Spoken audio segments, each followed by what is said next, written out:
हाल ही में Joe Biden के द्वारा दिए गए बयान के बाद एक पुरानी बहस फिर से छिड़ गई है कोरोना को लेकर के एक दूसरे पर इल्ज़ाम लगाने की। दो सबसे बड़ी पावरफुल कंट्री चाइना और अमेरिका इस बात के लिए लड़ रही है कि वायरस कहां से फैला।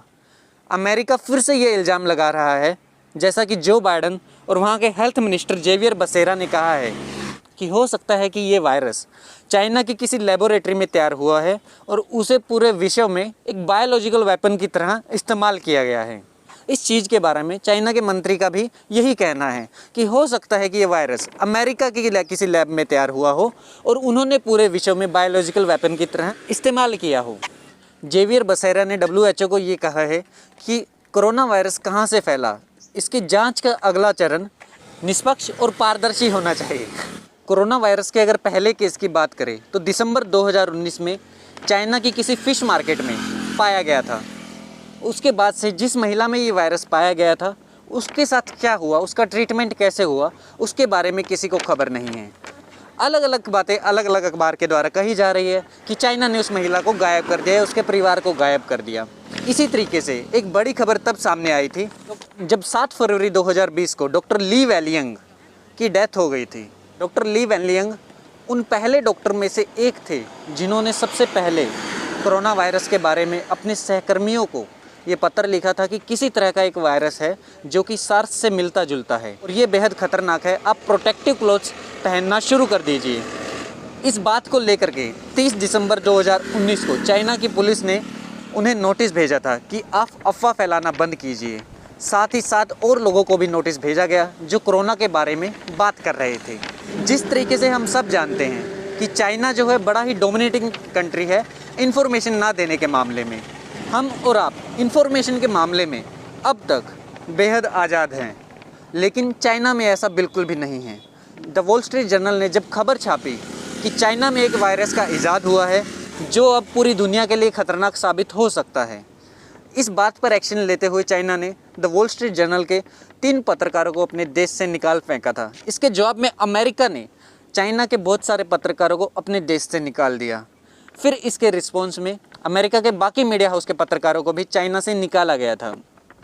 अब जो खेल सामने आ रहा है, जिस चीज़ पर अमेरिका और चाइना पैसा लगा रहा है, साथ ही WHO भी अपना पैसा और मैन पावर इस्तेमाल कर रहा है कि वायरस कहाँ से निकला।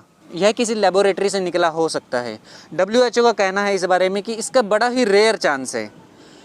ये उन्होंने इस आधार पर कहा है कि चाइना ने उनका पूरा सहयोग किया है उनके यहाँ की लेबोरेटरी की विज़िट करने में, वहाँ पर जांच पड़ताल करने में, जबकि यहाँ पर WHO भी शक के घेरे में है। क्योंकि जब कोरोना वायरस पूरी दुनिया में फैलना शुरू हुआ था तो ताइवान एक इकलौता ऐसा कंट्री था जिसने बेहद ज़बरदस्त तरीके से इस वायरस को हैंडल किया था, इस महामारी को हैंडल किया था। लेकिन जब WHO के एक अधिकारी से ताइवान की इस प्रोग्रेस के बारे में पूछा गया, इस मैनेजमेंट के बारे में पूछा गया, तो उन्होंने सीधा कॉल कट कर दिया था। ताइवान के बारे में बात तक नहीं की गई थी। तो देख सकते हैं हम यहाँ पर कि किस तरीके से चाइना का इन्फ्लुएंस WHO में है। अमेरिका लगातार ये बात कहता आया है, चाहे वो पुराने राष्ट्रपति ट्रंप हो या फिर जो बाइडेन हो, कि WHO में चाइना का जो प्रभाव है उसको कम करना होगा ताकि निष्पक्ष और पारदर्शी जाँच हो सके। WHO भी यहाँ पर शक के घेरे में है। वहीं पर दूसरा एक बड़ा अंदाज़ा लगाया जा रहा है जो अलग अलग तरह की कॉन्स्पिरेसी थ्योरी को भी बढ़ावा दे रहा है और भारत में अफवाहें कुछ ज़्यादा ही तेज़ी से फैलती है। हम सब ने देखा था शुरू में इंडिया में अलग अलग जगह से मामले सामने आ रहे थे कि चमगादड़ को मारा जा रहा है, बैट्स को मारा जा रहा है। राजस्थान में करीब 150 बैट्स को एक साथ मार दिया गया था। कारण था, ऐसा अंदाज़ा लगाया जा रहा था कि जो कोरोना वायरस है वो चमगादड़ से इंसानों में आया होगा। साथ ही एक अंदाज़ा ये भी लगाया जा रहा था कि फ़िश मार्केट में फैला है तो शायद मछली से आया होगा। हर चीज़ अंदाजे के ऊपर चल रही थी। अलग अलग जगहों पर जानवरों के प्रति हिंसा भी देखने को मिली थी। कहीं पर कुत्तों को मारा जा रहा था, कहीं पर चमगादड़ को मारा जा रहा था। उसके बाद एक और बेवकूफ़ी भरी बात जो की गई थी कि 5G टावर से ये वायरस फैल रहा है। पता नहीं कहाँ से ये बात फैली, लेकिन पूरी दुनिया में फैली। इंग्लैंड और इंडिया में अलग अलग जगह पर 5G टावर को तोड़ा गया। इंडिया में ये अब भी चल रहा है कि 5G टावर से कोरोना फैल रहा है या फिर रेडिएशन का इफ़ेक्ट लोगों पर ज़्यादा हो रहा है, इस वजह से गाँवों में या शहरों में इतने ज़्यादा लोग मर रहे हैं। इस तरह की अफवाहें हैं। लेकिन यह भी एक तरीके से कॉन्स्पिरेसी थ्योरी है जिसको व्हाट्सएप के थ्रू बढ़ावा दिया जा रहा है। इसी तरह की हिंसा को बढ़ावा देने में अमेरिका के पुराने राष्ट्रपति ट्रंप ने भी बड़ी भूमिका निभाई थी, जब वो लगातार कोरोना वायरस को चाइनीज़ वायरस कह रहे थे। इसकी वजह से इंडिया में भी और पूरे दुनिया भर में चाइना के जो लोग हैं या फिर उनकी तरह दिखने वाले लोगों के खिलाफ लोगों ने सड़कों पर उन्हें मारना शुरू कर दिया था।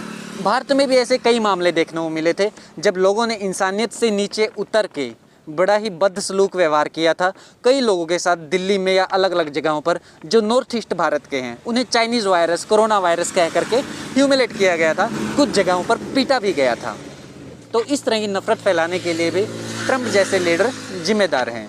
अब बात करते हैं कि इसका जो इफ़ेक्ट हुआ है उसको लेकर के जो अलग अलग बात कही जा रही है सरकारों के द्वारा और मीडिया हाउस के द्वारा, और उससे अलग शमशानों में तो हालत कुछ और ही है। द न्यूयॉर्क टाइम्स का कहना है कि अकेले भारत में करीब 40 लाख से ज़्यादा मौतें कोरोना की वजह से हुई है, जबकि बीबीसी की एक रिपोर्ट के अनुसार जो ऑफिशियल डाटा है दुनिया भर के अलग अलग देशों का, उससे सिर्फ 35 लाख मौतें हुई है, ऐसा बीबीसी का कहना है। लेकिन अगर हम अनधिकारिक डाटे या फिर शमशान घाट से डाटा को उठा करके देखें तो ये कितना हो सकता है अंदाज़ा किसी को नहीं है। अकेले अगर भारत से 40 लाख प्लस बताया जा रहा है तो दुनिया में ये कितना होगा नहीं कहा जा सकता। भारत का ऑफिशियल डाटा कहता है कि सिर्फ 3 लाख लोगों की मौत हुई है, जबकि हम सब जान रहे हैं, अलग अलग रिपोर्टों में हमने अलग अलग टाइम पर पढ़ा है कि किस तरीके से शमशान घाट में होने वाली मौतें भारतीय सरकार के डाटा से पूरे तरीके से भिन्न थी। हम सब ने देखा कि किस तरीके से कोरोना वायरस की वजह से पूरी दुनिया में अर्थव्यवस्था को कितना बड़ा नुकसान पहुंचा था। कई देश कई महीनों तक बंद रहे थे, भारत भी उनमें से एक है। सबसे ज़्यादा रोजगार पर इफेक्ट भारत में पड़ा था। आने वाले टाइम में ये देखना होगा कि जो इतनी मौतें हुई है, इतना अर्थव्यवस्था को नुकसान हुआ है, उसके लिए जो एक दूसरे को जिम्मेदार ठहराने की कोशिश की जा रही है दो सुपर पावर के द्वारा, चाइना और अमेरिका, भारत नहीं है, तो इसका असर कितना होता है? क्या सही में ऐसा कुछ निकल के सामने आता है कि एक वेपन की तरह, बायोलॉजिकल वेपन की तरह इस्तेमाल किया गया है, या फिर पूरी की पूरी जांच धरी की धरी रह जाएगी?